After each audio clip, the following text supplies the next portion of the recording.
चलो अखिलेश यादव जी का इच्छा तो पूरी हो गई, कम से कम ठाकुरों का इनकाउंटर करके उनकी इच्छा की पूर्ति तो हो गई। ठाकुर का भी इनकाउंटर हो गया। जिसके पास 35-40 केस है उनका इनकाउंटर नहीं हो रहा, जिसके पास 1-2 केस है उनका इनकाउंटर किया जा रहा है। देखिए, सरकार जाति देख करके काम नहीं करती है, अपराधी देख करके। अगर अपराधी है, अपराध किया है तो उसके खिलाफ कार्रवाई हुई है। इसलिए योगी सरकार 7 साल से चिल्ला रही है कि अपराधी प्रदेश छोड़ गए।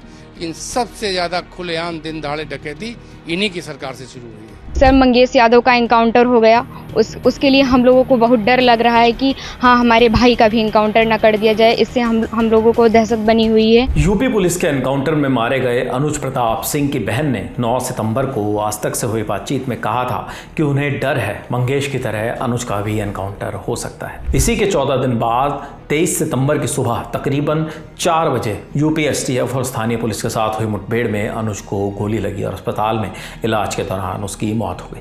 अनुज सुल्तानपुर में हुई 1.5 करोड़ की डकैती में आरोपी था। इस केस से होने वाला ये दूसरा एनकाउंटर है। इससे पहले 5 सितंबर को मंगेश यादव का एनकाउंटर हुआ था।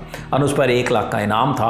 अनुज का एनकाउंटर उन्नाव के अचलगंज में हुआ है। एनकाउंटर की जानकारी देते हुए उन्नाव के एसपी दीपक भुकर ने बताया कि मौके से 2 पिस्टल, कारतूस और 1 बैग मिला है। बैग में चांदी की ज्वेलरी भी बताई जा रही है।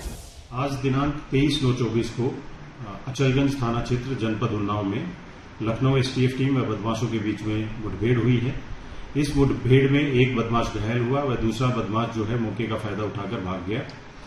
जो घायल अभियुक्त था उसको प्रथम उपचार हेतु सीएचसी ले जाया गया। उसके बाद उसको जिला अस्पताल रेफर किया गया, जहां डॉक्टर्स के द्वारा उसको मृत घोषित किया गया। इस बदमाश की पहचान जो है वो अनुज प्रताप सिंह सन ऑफ धर्मराज सिंह जनपद अमेठी से हुई है।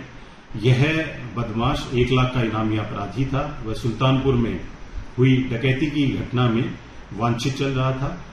इस बदमाश के विरुद्ध पहले भी आपराधिक मुकदमे दर्ज हैं और जो मौके से है उसमें 2 पिस्टल, 7 खोखा कारतूस, 3 जिंदा कारतूस तथा 1 बैग बरामद हुआ है, जिसमें चांदी की जो ज्वेलरी है वो मौजूद थी और मौके से ही एक मोटरसाइकिल पैशन प्रो बरामद हुई है।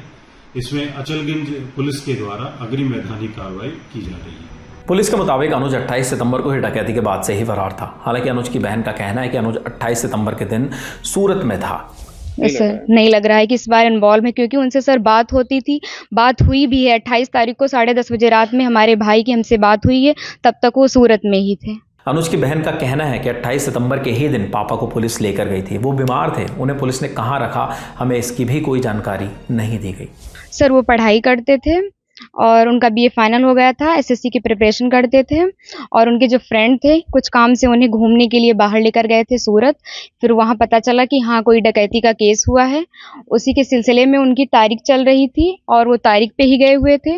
उनसे डेली बात होती थी। वो सूरत में तारीख के लिए गए थे और 29 तारीख को यहाँ की पुलिस, मोहनगंज की पुलिस हमारे पापा को लेके गई है और हमारी माँ भी नहीं है। 3 साल पहले हमारी माँ की डेथ हो गई है।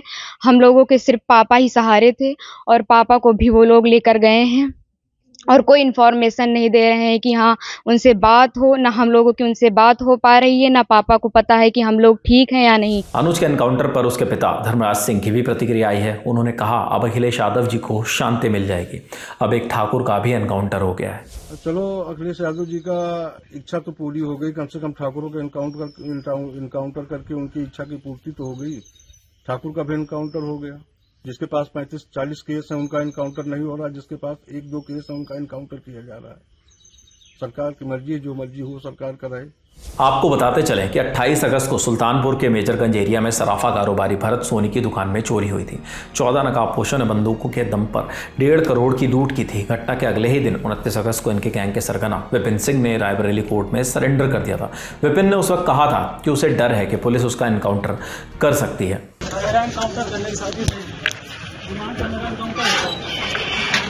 इसके बाद पुलिस ने 3 सितंबर को सुल्तानपुर कोतवाली क्षेत्र में डकैती के आरोपी पुष्पेंद्र सिंह, त्रिभुवन कोरी और सचिन सिंह को पुलिस के साथ हुई मुठभेड़ के बाद गिरफ्तार कर लिया था। 2 दिन बाद 5 सितंबर को मंगेश यादव का एनकाउंटर हुआ। 11 सितंबर को पुलिस ने आरोपी विवेक सिंह, विनय शुक्ला, अरविंद यादव और दुर्गेश सिंह को गिरफ्तार किया। यूपी पुलिस के मुताबिक सुल्तानपुर में ज्वेलरी शॉप को लूटने के लिए 5 बदमाश शॉप के अंदर घुसे थे। अंकित यादव, अरबाज, मंगेश यादव, अनुज प्रताप सिंह और फुरकान। मंगेश के एनकाउंटर के बाद यूपी एसटीएफ पर कई सवाल उठाए गए। अखिलेश यादव ने तब कहा था कि मंगेश की जाति देखकर उनका एनकाउंटर किया गया है। अनुज के एनकाउंटर के बाद भी माहौल कुछ वैसा ही बन रहा है। बीजेपी की ओर से कहा जा रहा है कि सरकार जाति देखकर कार्रवाई नहीं करती। देखिए, सरकार जाति देख करके काम नहीं करती है, अपराधी देख करके। अगर अपराधी है, अपराध किया है तो उसके खिलाफ कार्रवाई हुई है। अगर वो जाति की बात करते हैं तो हमको तो उन लोगों की बात पर हंसी आती है। 67 मुसलमान अपराधी, 20 ब्राह्मण, 19 राजपूत, 17 जाट गुजर, 16 यादव, 24 अति पिछड़ा और 26 अन्य लोग मारे गए जो अपराधी प्रवृत्ति के थे। तो फिर मंगेश यादव पे ही चर्चा क्यों? सभी लोगों पे चर्चा करनी चाहिए। एक जाति पे चर्चा करने का मतलब जाति को बढ़ावा देना, कि अपनी जाति की चर्चा करके अपनी जाति को लामबंद करने की बात है, और कोई बात नहीं। इससे इतर समाजवादी पार्टी के प्रवक्ता उदयवीर सिंह का कहना है कि पुलिस ऐसी कार्रवाई कर सिर्फ परसेप्शन बनाती है। जितने भी क्राइम के जानकार हैं, चाहे वो पत्रकार हों, चाहे पुलिस वाले हों, चाहे रिटायर्ड पुलिस वाले हों, सब जानते हैं किसी भी घटना के जब मुख्य अभियुक्त सरेंडर बोल देते हैं तो उनके चेले चपाटे भी उसी साथ सरेंडर बोल देते हैं। जब गैंग लीडर 40-40 मुकदमों का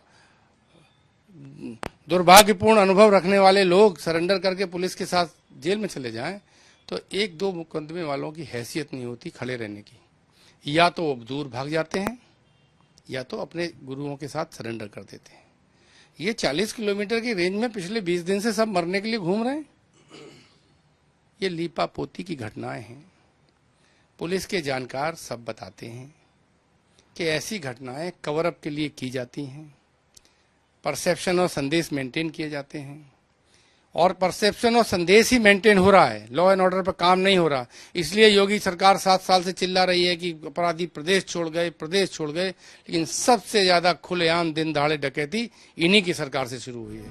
अखिलेश यादव का कहना है कि भारतीय जनता पार्टी चुनाव हारने के बाद सिर्फ यादव और मुसलमानों को टारगेट कर रही है।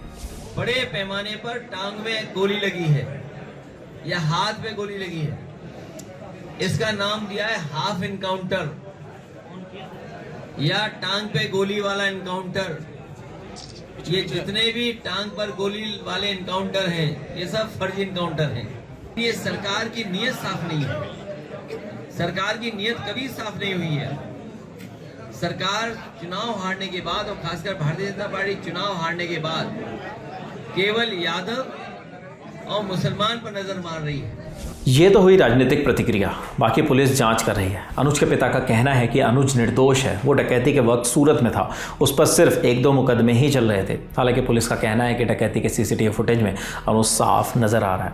पुलिस अनुज के पास से मिली बाइक की भी जांच कर रही है। इस वीडियो में इतना ही। इस मामले में आगे जो भी अपडेट आएगा हम आप तक वो भी ज़रूर पहुँचाएंगे। इस स्टोरी के लिए हमें इनपुट उपलब्ध कराया है आज तक के सहयोगी संतोष शर्मा ने, और खबर लिखी है हमारे साथी रजत पांडे ने।